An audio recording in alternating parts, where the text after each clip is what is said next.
You got any trips planned? You got any trips planned?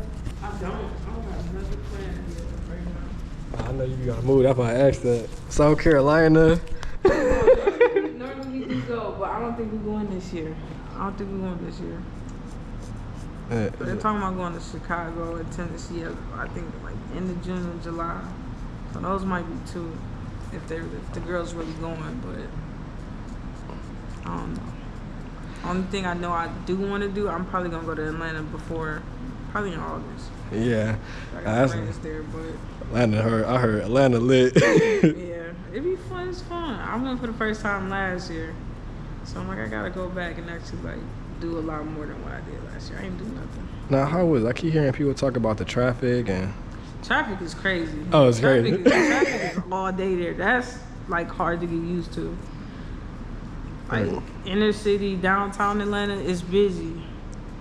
It was busy the whole time. Luckily, like I drove once and I was like, yeah, no, I'm cool.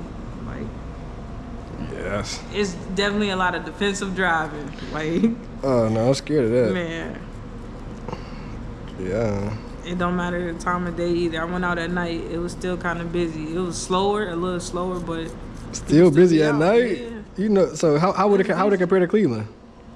Nowhere near. No, like our rush hours, we know the time from like 4 to 6. Okay. Yeah. Let me think. When did I get there? I got there I think at like 1 o'clock, and it was rush hour, like traffic coming from the airport, and we was like close to downtown Atlanta, but not quite. But it was kind of crazy. I think around 4 o'clock it was busy too, because I went to my Airbnb. And I was like a little bit, like probably 15 minutes outside of downtown Atlanta, and that was still busy. Jeez, you talking about still busy? Like, Yeah. That's ridiculous. You know, I wouldn't really think of it like that. Cause I was thinking more like Cleveland, like Atlanta, but you saying nowhere near. No, it gives like a smaller, like New York. Like New York is always busy with traffic. Yeah. But it's not always like back-to-back traffic like that. Like New York is just outrageous. Yeah, I was down there. If you get, I would never drive there ever. I drove there once. Yeah, I don't blame you. If anything happened, you get shot or anything, it's over with. It's GG's. I was on the freeway, the ambulance blowing the horn.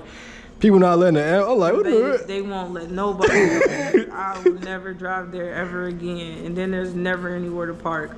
I would never go there again to drive, like driving. I would fly and have to Uber or something. I mean, that's sad, because you actually really want to do some stuff like that. It's nice, though. Mm-hmm. But I'm cool. But you could get away with driving in Atlanta. Compare it down. Yeah. It's just certain times, like, you know it's just going to be busy. Yeah. Busier than usual. They be in traffic for hours sometimes, though. Yes. That's ridiculous. I ain't gonna lie to you. Hours? Like rush hour? You just want just hours? Like, no, they rush hour. They could be sitting there for hours depending on where you're going, because they don't have like, you know how we got side streets we can hit to go to places? Yeah. Most of their places is strictly like you gotta get on the freeway. There's really no side streets. That's how it was in Houston. See, I want to go there, but I've never been. But I told myself, like, I'm not driving still, so. Yeah, everywhere. Houston's an hour to get to Houston. Like, it's that bad. Like, Houston big. Like, if you look up on the map and you type in Houston and you look at the other side of the map, you're gonna